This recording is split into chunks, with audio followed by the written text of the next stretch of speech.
change for the future of Hamilton, speaking to neighbors about Keanin Loomis and what he brings to Hamilton leadership. And I am so excited to tell you that Hamiltonians are excited for change, excited for new, fresh, vibrant, spirited leadership that will take us to a bright future in this city, leadership for all Hamiltonians. And I am pleased to introduce to you Keanin Loomis, the best hope for future leadership in Hamilton.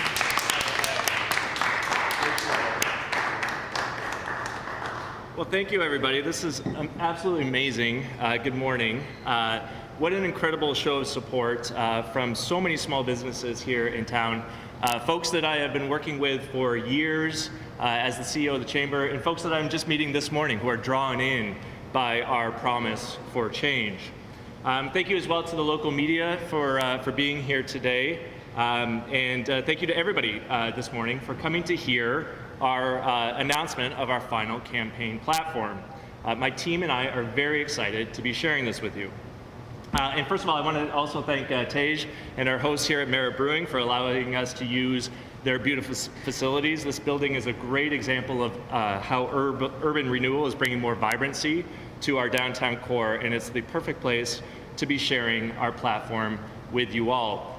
We have a hard stop at around 10:30 because these amazing entrepreneurs who are contributing so much to our economy and contributing so much to our community need to get back to earning a living. I'll be happy to take questions, and we can also just go elsewhere to answer questions as well if you would like to. As we've seen all over Hamilton's social and traditional media over the last few months, I have met with thousands of Hamiltonians. I've knocked on their doors, I've met residents at festivals and events, and I have visited every single nook and cranny of the communities that make up this great city. I listened to the words of advice from Hamiltonians, their concerns about what is happening in our city, and most importantly, what their expectations are of their next mayor. I resigned from my job as president and CEO of the Hamilton Chamber of Commerce because I knew this city needed change. And that feeling has been reinforced by an overwhelming desire for change from that thousands of Hamiltonians who have shared that with me. But what is clear is that this election is not just about change for change's sake. What is wanted and needed more than ever before is real change, the kind of change that makes a difference in the lives of all Hamiltonians. Real change that will bring fresh ideas and new vision for our future city, and the change that brings a real leadership to City Hall instead of from worn out and recycled politicians who can't help but run again and again. What Hamilton needs and wants is a new generation of leadership. With the input of these thousands of citizens, we have been able to strengthen and more fully develop the 4 pillars of our platform, which I will remind you are, first of all, restoring truth, trust, and transparency at City Hall. Second, growing Hamilton smartly. Third, creating a more responsive City Hall. And fourth, building a safe, clean, and healthy Hamilton. Today, as we enter the home stretch of this campaign, I would like to announce a few of the key components of my platform as the next mayor for Hamilton. So from my years as president and CEO of the Hamilton Chamber of Commerce, I have become very familiar with our city's challenges and opportunities. As one of Hamilton's proudest and loudest champions, no one in this mayoral race has done more to renew the city in the last decade than I have, especially in the time of crisis that has been the pandemic. Together and apart, we have come so far over the last decade, and yet our potential is still endless. You have heard our announcements on how we can spend our taxpayer dollars more wisely to fix the roads, and our ambitious plan to build 50,000 new homes in Hamilton over the next 10 years. But the next conversation needs to be about the economy and jobs. And fortunately, as the folks here can attest, who have been by my side through it all, that's what I've been focused on for the last 10 years. After decades of decline, we are blessed to be a city that is growing, and we have so much more opportunity ahead of us. As we grow Hamilton smartly, we need to enable our City Hall planners, engineers, and economic developers to do their jobs. We are seeing an overwhelming amount of interest in businesses wanting to plant their roots in Hamilton, like the folks here behind me. In particular, we need to create opportunities for these entrepreneurs to develop, especially in unused or underutilized industrial, commercial, or city-owned lands. We need to focus on the airport, on the Stelco lands, on McMaster Innovation Park, and on our business parks. And this will be a top priority for me as your next mayor of Hamilton. As your new mayor, I would collaborate with council to increase the planning and economic development team budget by $1 million. This money would be earmarked to help hire more planning and engineering staff to better manage the flow of new businesses here in Hamilton. Working with existing and future Hamilton businesses, we must grow our commercial base to keep our property tax increases as low as possible. That is why, as mayor of Hamilton, my goal will be to create 5,000 jobs over the next 5 years with the wisdom and support of council. This is an aggressive target, but I like setting targets, as you have seen, so that we all know what we're trying to accomplish. And this is something that I know that we can achieve together. A key part of our economic future is our long overdue LRT project. From day one, I have supported the LRT and strongly believe that it is the right thing to do for our city. I also know that this cannot become another Red Hill Creek Expressway debate that goes on and on for decades. But as we build LRT, we need to plan for the next rapid transit line that will link in with the LRT. In addition to this, I will strongly advocate for the expansion of GO train services and commit to building the Confederation GO station. Smart development of transit is how we will deliver on our promise to build 50,000 new homes in Hamilton over the next 10 years. No matter where I go, people are concerned about the amount of taxes they pay in their city. This chorus is especially loud from the residents living in the amalgamated communities of Ancaster, Dundas, Flamborough, Stony Creek, Binbrook, and Glanbrook. They are justifiably sensitive to discussions about increased property taxes. And I'm here to say that I understand their concerns, and I want to assure them that maintaining low tax increases is a top priority for me. At the same time, these residents are also demanding better transit to their communities, which requires some investment. I commit that if I am elected, I will execute an area rating review to ensure that our primary public services, including transit, are robustly shared across the entire populated areas of our city and reflect a fair and appropriate taxation structure for all citizens. Area rating has been a divisive issue since Hamilton became the new city of Hamilton in 2000, and it is time to stop kicking the can down the road. We as a new council will need to address the issue with fairness for all as a key principle going forward.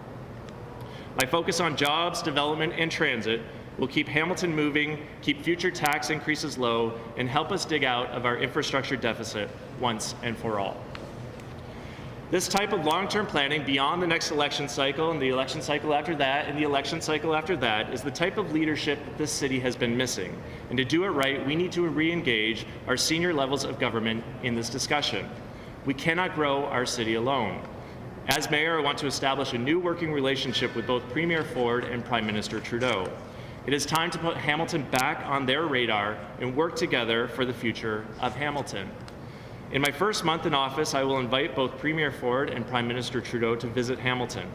And this is an opportunity to engage with the leaders in our community to start a new dialogue with senior government leaders on our goals and needs for this city. I am the only mayoral candidate that can guarantee that I will get my phone calls answered in Queen's Park and Ottawa because I've worked with both the Ford and Trudeau governments. My competitors' baggage when it comes to dealing with higher levels of government would be harmful to Hamilton. As I've traveled about the city, the greatest excitement in our platform has been in our promises to restore truth, trust, and transparency in City Hall and to create a more responsive City Hall. In conjunction with our promise to fix the roads, people have become excited about our promise to finally deliver a 311 system to Hamilton, both phone and app-based. This will allow folks to get regular updates from the city and to flag issues in your neighborhood. Given the amount of taxes we pay, people expect great customer service from our city.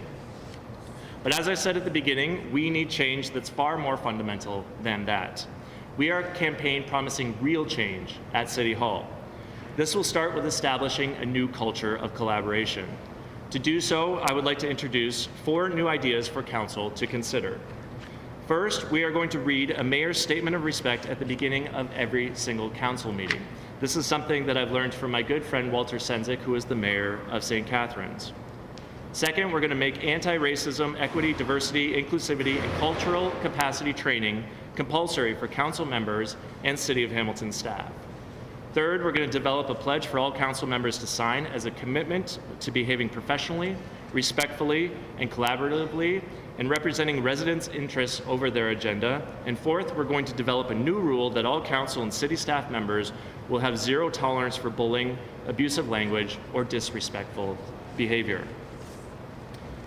In addition to bringing culture change at City Hall, we need to strengthen local democracy. As mayor, I would introduce these next three ideas. First of all, I will host a mayor's town hall in every ward throughout the year to meet residents and hear their ideas and concerns in conjunction with that ward councilor.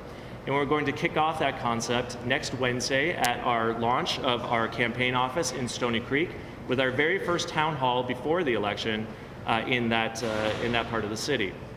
Second, we are going to hold at least one council meeting a year outside of Hamilton City Hall. We have a number of city halls in this city, many of them historic and absolutely beautiful.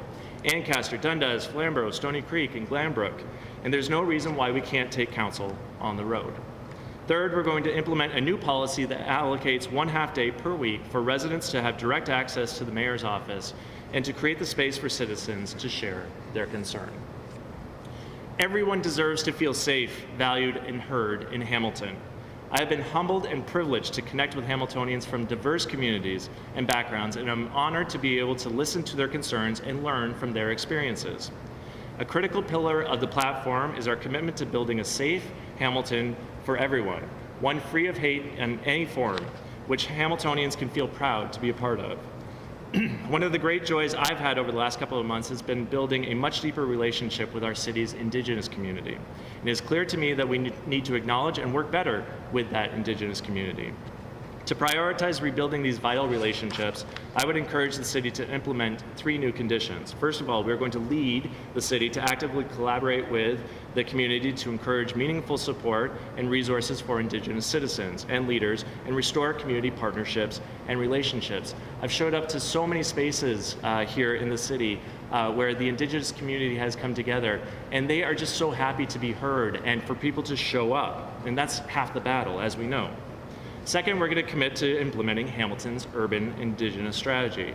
And third, we're going to commit to building supportive programming and recognition for the National Day for Truth and Reconciliation.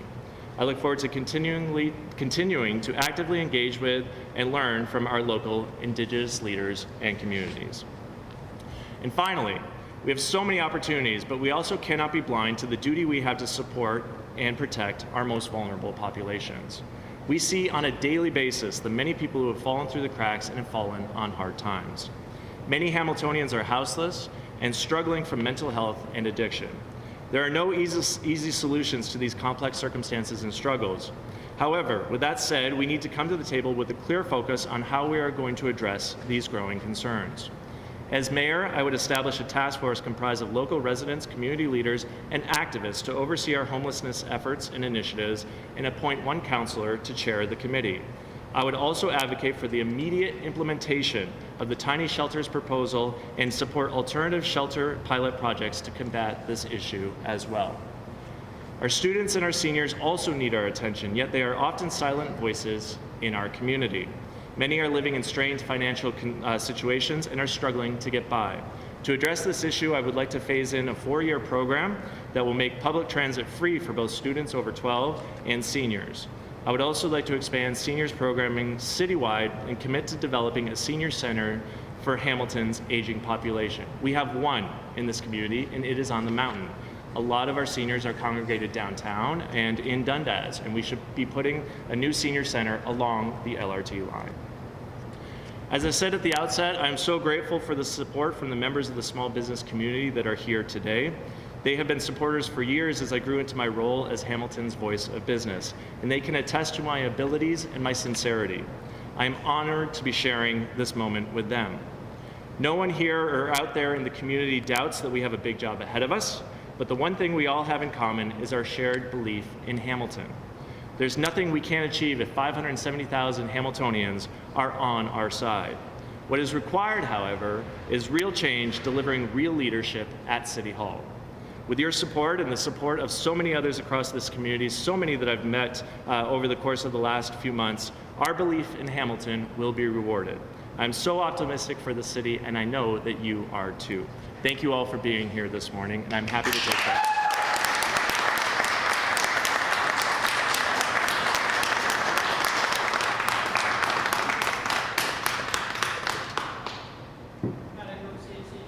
Yes, Matt. Keanin, I'm wondering how exactly are you going to bring the 5,000 jobs to Hamilton? Do you have some details on that? Well, absolutely we have details. First of all, we have a number of businesses and companies that are right now trying to come to Hamilton, but there are bottlenecks within City Hall. So that is one of the very first things. As I said, we're going to invest $1 million in the Economic Development Department here in Hamilton to help alleviate those bottlenecks. And we're going to work with, as I said, folks at the harbor front, through the Port Authority, the folks at the airport, folks in the business parks as well, and then of course McMaster Innovation Park to build out their plans for those areas of the city. There are so many plans that are really, really exciting. What they need is that new, fresh leadership at City Hall to get these things going. And just quick follow, why 5,000? Why did you come up with the number 5,000? Well, we want to do something that's achievable, something that's kind of in line with what we've been doing, but a more aggressive target. And so 5,000 feels like a really good number. We also know that there are a number of jobs that are open and available here, but we're looking to do, if we're bringing in new residents, 50,000 new homes in Hamilton over the next 10 years, those people obviously need jobs, and so it's correlated with that number. Other questions? Okay, then I'll go. Yes, Mr. Coleman. So you say that you're going to bring in a new policy for zero tolerance for bullying, violence, Right. and such. And I mean, it's weird that I'm the one asking this question. Yes. But, does that mean that immediately you'll remove the exemption that councillors enjoy from all city bylaws? And right now, the city councillors are not required to follow the city zero tolerance for violence policy. Yeah, that's obviously one of the very first things that we need to do. I was really disappointed in what's transpired over the course of the summer in dealing with one particular counselor, and it was so victim-based as far as I'm concerned, and not at all targeted at addressing the behavior at the very onset. And I think that, with this opportunity, with 7 new faces at least around the council table, we have an incredible opportunity, unlike that's ever happened here in Hamilton's history, to make sure that the tone is set right from the onset. So, as you're probably aware, the city manager and city clerk have announced that they are rehiring the current, quote, integrity commissioner on a 5-year contract, which means that as mayor, you would not be able to have a competitive process for an integrity Right. commissioner. How do you plan to deal with integrity when when the commissioner's been taken off the table? Well, what I would like to ask the city clerk and the city manager is to halt that process right now. Do not hamstring the next council. Let us deal with it at that time. There are a lot of issues that we need to deal with, and they should not be continuing with this process until after the election. In terms of council meetings outside of City Hall, as you may be aware, City Council amended the procedural bylaw to allow them to hold meetings outside of Hamilton after they had meetings at a Niagara resort spot. Right. So under the bylaw right now, council can meet in Mount Forest legally. Are you going to review that and maybe put back in place that City Council has to meet in Hamilton? Yeah, that seems pretty easy. I think that was just to, obviously get around a hiring process and a rule that makes it an official council meeting if there are a certain number of councilors. We're going to avoid that entirely. So I don't think we're going to need to, because we're certainly not going to go anywhere outside of the borders of Hamilton as a body. But yeah, if that's easy to be able to achieve, let's do it. So I want to turn quickly on that one last question Sure. on that, which is planning committee. So you say one council meeting. Are you looking at, for example, the planning committee holding its public hearings? Yeah, I think that's a great idea, Joey. So I think you're working to help me develop and further enhance my platform in real time. So thank you for that. But yeah, especially if there are items on the agenda that deal or that pertain to that particular area of the city, I think that sounds like a really great idea. You mentioned a homelessness task force. Yes. If elected mayor, how would you handle encampments if they should pop up again? The encampments. Well, we're going to be working with the service providers that are providing, the addictions and mental health supports. And I think that if you talk to them, to a person, they would all recommend against breaking up encampments. Now, I understand in those particular neighborhoods, they've become an issue, and nobody wants that to happen in their community. But what they need to understand is when we do that, it unfortunately prevents us from being able to really treat the issue at its root. But what we need to do instead of encampments is find homes and places for these people to be. And as I said, there's already a number of proposals that are just not getting they don't have the political will right now. And so we're going to actually work on some of these issues with all of these people in this community who are willing to serve our houseless population. What does it say to you about the state of county politics that you have to have a platform plank that basically you're going to make councillors promise to act professionally? Well, I think we've seen a pattern, unfortunately. Things have just been allowed to develop in City Hall without any real leadership coming from the top. And so, like I said, we have a great opportunity to nip it in the bud immediately because we have so many new faces. But yeah, this is why there's such a desire for change in the city. People are just fed up with all the bickering and the wasted energy that we are, or the energy that we are wasting in dealing with all of these internal conflicts when we have so many other issues like homelessness to deal with. Affordability is obviously an issue that multiple levels of government have to work together on. I'm curious what you see your role, if elected mayor, would be in helping address the affordability crisis in Canada. Well, as you saw about a month ago, we announced a plan to build 50,000 new homes in Hamilton over the next 10 years. The big element the big driver of unaffordability is the supply of homes, the lack of supply in this community, and the fact that we're just not building enough for all of the people who want to live in Hamilton. There are so many folks here now.